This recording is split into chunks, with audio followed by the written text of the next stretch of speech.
Phone ઉપર આવેલા wrong number બાદ પાંગરેલા પ્રેમ પ્રકરણનો કરુણ અંજામ આવ્યો હતો, જેમાં અગાઉ 5 વર્ષના માસૂમના મોત બાદ પરિણીતા અને ઘરમાં આગ લગાડનાર બંનેના સારવાર દરમિયાન મોત નીપજ્યા હતા.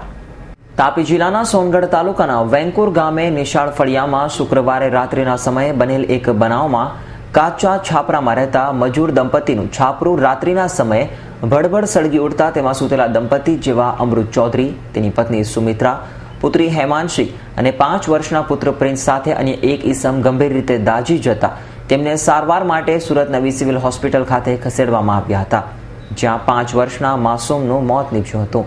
જ્યારે આ આગ પ્રકરણમાં પોલીસ તપાસમાં સુમિત્રાના પ્રેમીએ એવા રાજેન્દ્રે આગ લગાવી હોવાનું બહાર આવ્યું હતું, તો રાજેન્દ્ર પણ આગ લગાવવા જતા ગંભીર રીતે દાઝી ગયો હતો, જેથી તમામને સારવાર માટે સુરત નવી સિવિલ હોસ્પિટલમાં રખાયા છે, જ્યાં સારવાર દરમિયાન સુમિત્રા અને તેના પ્રેમી રાજેન્દ્રનું મોત નીપજ્યું હતું.